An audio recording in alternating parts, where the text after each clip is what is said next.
prophète, mais comment on pourrait dire, le prédicateur le plus, celui que les chefs, pas les chefs d'État, mais les rois écoutaient les écrits, c'était Merlin. Oui, Et Nostradamus a pris la place de Merlin. oui, pourquoi pas. Mais avant, c'était les prophéties, de Merlin. Oui, Qui oui. prophétise de Jeanne d'Arc. Non, mais il y a toute une histoire de prophétisme, bien sûr, il n'y a pas de problème de ce côté-là. Nostradamus a pris la place de Merlin. Si on veut, ça veut dire quoi, pris la place Avant, les rois, les reines, ils lisaient les prophéties de Merlin. Oui, oui. D'ailleurs, en Angleterre, ils ont continué à la tradition, puisque même au 19e siècle, on a publié des almanachs sous le nom de Merlin. Ah, ça, je Merlinus, Anglicus, etc. Enfin, donc c'est... Oui, mais ce sont différentes traditions prophétiques. D'ailleurs, tous ces prophéties, il y a toute une littérature, tout un corpus prophétique dans lequel on puise. Hein, de toute façon, Nostradamus a certainement puisé dans des textes... quand on lit par exemple les premiers quatrains de Nostradamus, ça renvoie à des textes... D'ailleurs, il parle de divination à la limite. Si vous lisez les premiers quatrains, il y a des branches et branchus, etc. C'est très connu. Là, ce sont des... ça renvoie à une littérature particulière. Mais vous, les prophéties de Nostradamus, vous les décodez comment? Non, j'ai pas les décodés. Pour moi, c'est pas quelqu'un de très... C'est pas quelqu'un de très... Non, mais attendez, français, bon... C'est un français d'époque. Ça, c'est clair. Où est le problème? Attendez, expliquez-moi, ça m'amuse. Bah même c'est codé, on dit que c'est codé, qu'il a tout mis en code.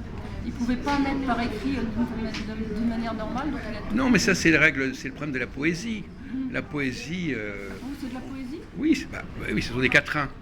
Ils riment. C'est de la poésie. On a mis en rime.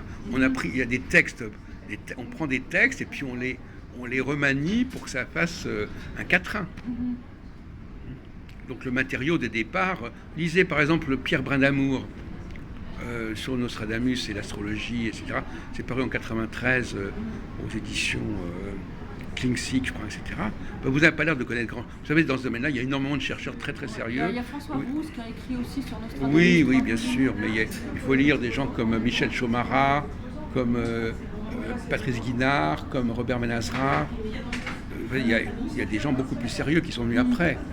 Et effectivement, qui sont plutôt intéressés par la formation des centuries que par leur interprétation. Ouais, j'ai compris. Mais, cela dit, par exemple, mademoiselle Dambrine, Pas grave. il y a des quatrains dont on sait très bien qu'ils ont été écrits 20 ans ou 30 ans plus tard. Ah d'accord.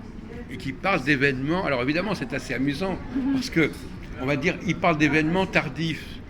Alors les gens vont dire, c'est normal, parce que ce sont des prophéties. Ah ouais. Oui, on n'en sort pas. Donc, quand on rentre dans une sorte de logique comme ça, si je dis par exemple, il a écrit un quatrain, il y a un quatrain qui parle des événements sous... Je ne sais pas si vous connaissez un peu l'histoire de France, sous la Ligue, à l'époque où il y avait une lutte entre Henri IV et Henri III, etc., des années 1590. Alors il y a des quatrains qui font allusion à ça. Alors il y a deux théories. Soit qu'ils disent ils ont été écrits à ce moment-là, soit c'était une prophétie de Nostradamus. Mais vous, on n'en sort pas. Ouais. Donc vous croyez que... Donc voilà, donc... Moi, j'y crois. Oui, moi j'y crois pas du tout, mais j'ai passé énormément de temps sur ce sujet. Tout de suite. Non. Par contre, ce qu'il a fait, c'est qu'il a publié des almanachs de son vivant. Et dans ces almanachs, il y avait toujours 12 quatrains. D'accord. Qui étaient déjà des mises en vers de ces textes en prose. C'est-à-dire qu'il écrivait des textes en prose dans ses almanachs, et puis il y avait un type qui a probablement été payé pour mettre cette prose en vers, en 12 quatrains. Et c'est parce qu'il y avait ces 12 quatrains qu'après on a inventé les centuries. D'accord. Puisqu'il était déjà connu pour avoir ces quatrains, on a fait d'autres quatrains, comme ça. Bon, enfin, je suis désolé de vous démystifier Nostradamus. Ce qui est intéressant, c'est pourquoi lui, son image perdure. Oui, mais ça, c'est un autre sujet, ça. Pourquoi, comme vous dites vous-même, il faut bien qu'il y ait quelqu'un. On a besoin d'avoir des prophètes. Donc on a besoin de mettre des gens sur des piédestals, etc. Et en plus, en vérité, Nostradamus, c'est un travail collectif. C'est un travail collectif, tant au niveau de l'interprétation, mais même au niveau de la rédaction. Ah, il avait plusieurs copieurs? Non, mais collectif dans le temps. Ah, dans le temps, d'accord. Dans le temps. Ça s'est fait, il y a eu des éditions successives, on a rajouté des choses, on a interprété différemment. Donc c'est c'est une grande œuvre française collective. Mais ça n'a rien à voir avec un personnage, Nostradamus. En réalité, il y a des. C'est pour ça que un point qui revient dans notre discussion depuis tout à l'heure, c'est qu'il y a eu des manipulations, il y a des textes qui ont été changés, qui ont été antidatés, qui ont été trafiqués. Dans l'Ancien Testament. Et généralement, Biglino, il n'a pas cette approche, à mon avis. Non, lui, c'est une approche de philologue. Oui, mais non, mais lui, il prend le texte tel qu'il est. Tel qu'il est, ouais. Ah, moi, je trouve que c'est une erreur majeure. C'est l'esprit l'emporte davantage que la lettre. Et donc là, c'est pour ça que je ne me situe pas du tout dans la ligne Biglino, même si j'accepte les grandes idées générales. C'est-à-dire des dieux qui ne sont pas vraiment des dieux, qui viennent aménager la terre, qui essayent de créer un pouvoir sur cette terre par le biais de l'astrologie. Et ça, ce n'est pas ce qu'il dit, lui. Et qui se sert et qui met le peuple hébreu, à mon avis, au centre du système. Tout à fait. Bon, ce qui n'est pas non plus dit.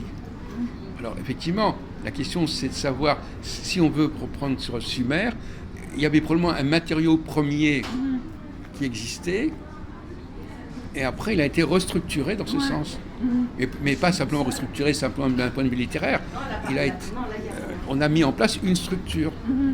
Et cette structure-là qui est judéo-astrologique.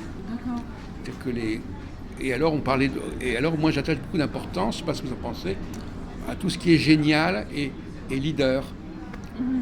Les chefs. Les chefs, ouais. Voilà. Ça, l'anthropologie du chef. Alors, vous avez des choses à dire sur le chef? D'où viennent les chefs? Est-ce que ces chefs, ils sont comme les autres, ou est-ce qu'ils ont une autre origine, un autre statut? Déjà, s'ils sont chefs, c'est qu'ils ont quelque chose en plus.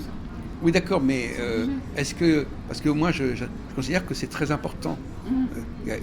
On n'a pas besoin d'un nombre... Ce sont des gens qui ont un pouvoir particulier. Tout à fait.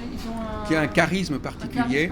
Bon, alors donc, ils ne sont pas déjà tout à fait de la même origine que les autres. C'est pour ça que je... alors qu'est-ce que vous avez à dire sur ce sujet? Pour moi, c'est des gens qui ont une énergie, une vibration, et sans doute des paysages, et qui doivent faire des choses sur la Terre, qui ont vraiment une mission à accomplir. D'ailleurs, pour moi, l'astrologie, c'est d'abord la science des chefs. Ah oui, tiens. Oui, j'ai oublié de vous le dire. Ah oui. C'est pas une astrologie pour tout le monde. Les dieux ont mis en place l'astrologie pour organiser le pouvoir des chefs.